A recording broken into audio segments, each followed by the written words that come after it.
Hey, hey. Thank you for joining on the replay. You will, in fact, know you're watching the replay if you don't see the little red square up at the top that says live. That's how you know you're not live. So give me a hashtag replay if you're joining me on the replay today. And when you join live, give me a hashtag live. I'd love to know also where you're watching from. I like to know where my videos reach, and if you want to, go ahead and put also what the weather is where you're at. That is also interesting to me. We started out having a fairly nice day here in Eugene, Oregon, and we just had a major downpour. So in true Oregon fashion, we're all over the freaking map with our weather. But anyway, like I said, when you join live, give me a hashtag live. If you're watching the replay, hashtag replay. Tell me where you're watching from and tell me what your weather is like. So I'm just having a little afternoon tea, and my son is about to get home from preschool. His dad's picking him up. He's not driving himself or anything like that, but so I got up a little bit early this morning, like I usually try to do every day, and so I like to get up early and do something positive to get my mind in the right place for the day. Sometimes I watch like a YouTube. Sometimes I do meditation on my meditation app. Sometimes I just watch something inspiring or read something.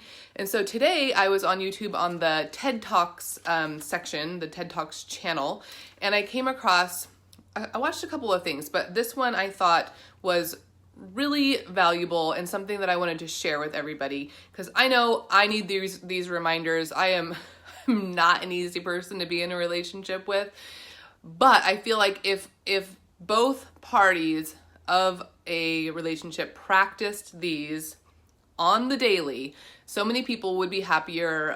Hopefully our divorce rates would go down and people would be, feeling much more respected and loving and all of that happy stuff. Hi, Shelly. Thanks for joining. So like I said, I got this information on a TED Talk. I didn't come up with this myself. I did at one point want to be a family and relationship counselor, and I started to go to grad school for that and then changed my mind. So don't take this as, professional advice, but it does come from a professional source, okay? So the 3 steps to a happier relationship. So in relationships, what tends to happen is we don't want to look at our own fault, our own role. Hi, Stephanie. Thanks for joining. Hi, Sheena. We don't really ever want to look at our, part to blame in a relationship. I don't even like using the word blame, but we tend to always think that it's the other person doing something wrong. It's not us, because inside our head, we know exactly where we're coming from. We know our perspective. So we're right, they're wrong. People blame each other, and that tends to start the spiral of problems. Blaming, resentment. Oh yes, I love these. These are one of the first Stella and Dot things I got. So when we're like, oh, she's too sensitive, or he's not sensitive enough, or, whatever it is, we're always just passing the blame back and forth. That causes resentment. And resentment over time is a huge relationship killer. It will deteriorate and erode a relationship faster than anything. And I know because I've been there. So we also tend to think that our relationship is responsible for our happiness. So if we're not happy, we think that our relationship needs to get better and then we'll be happier. When in fact, the opposite is true. The happier we are, the better our relationship will be. And so that means individually, each person, if they were working on being their happiest selves, their most fulfilled selves, the relationship would automatically be better. Because when we're not happy, we tend to take it out on other people. We tend to play the victim. We're grumpy, whatever. We don't show up as our best selves, and it hurts the relationship. So like I was saying, to summarize that again, our happiness is not dictated by our relationship. Our relationship, let me see, that we don't be happy or not happy because of our relationship. But if we are happier, then our relationship is better. I hope that makes sense. So the 3 principles are anything but anger. The happier we are as an individual, the better our relationship. Yes. So anything but anger, raising the bar, and I would love it if statements. So let me go through those. So anything but anger. Okay, so we as humans, when we're upset, when we are in a conflict, we often will choose to express that as anger, because anger is an emotion that protects us from what we're truly feeling, which is hurt or sad. So we use anger to protect us from feeling the uncomfortable feelings of sadness or hurt. And then also, expressing sadness or hurt makes us vulnerable. So we don't want to do that. So we're showing up angry, we're using anger, we're expressing angrily, all of that.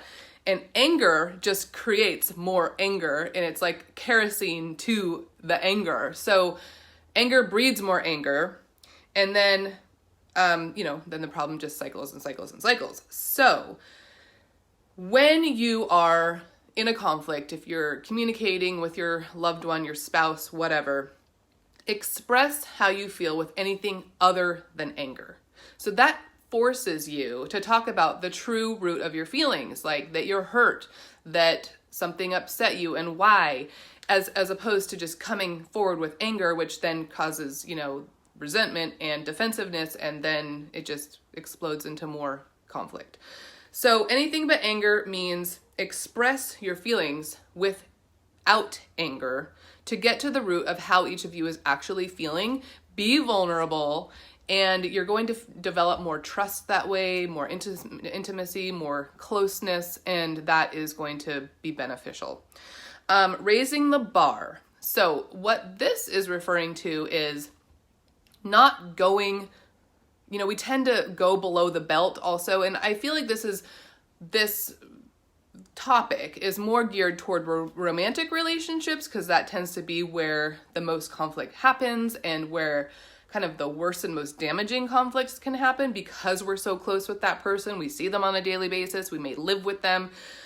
So we tend to be the meanest. I know I can be the meanest to my spouse than anybody else, and it's totally not fair. It should actually be the opposite. I should be the nicest and kindest to him.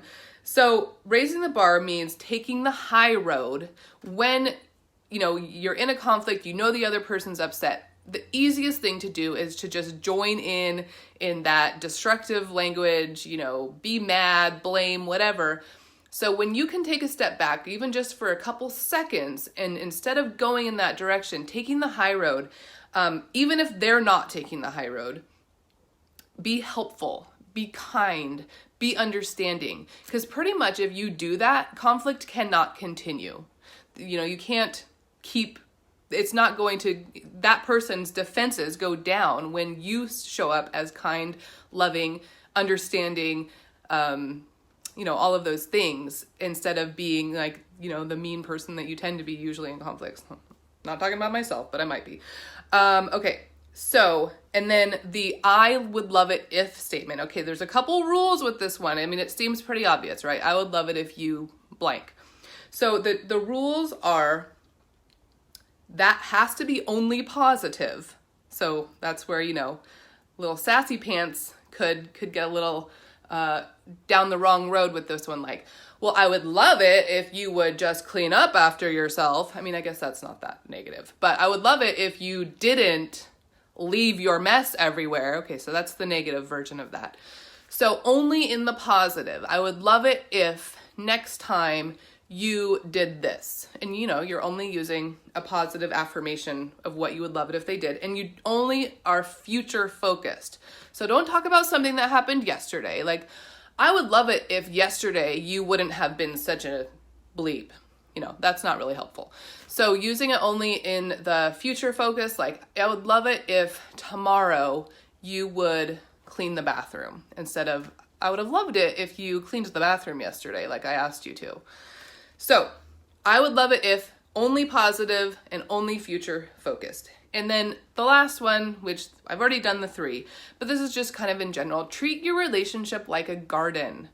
Tend to it, water it, look after it every day, pull the weeds, you know, like love it, talk nicely to it. Science shows that if you say kind words to even, you know, something growing in a jar, it grows better and more healthy and without as many, you know, problems. Or I watched something with rice, I think, and like the rice that got talked negatively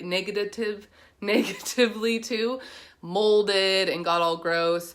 The rice that got ignored, molded at a moderate level, and then the rice that was spoken to lovingly and with kind words and paid attention to every single day in a positive way didn't mold. So this stuff is actually science, guys.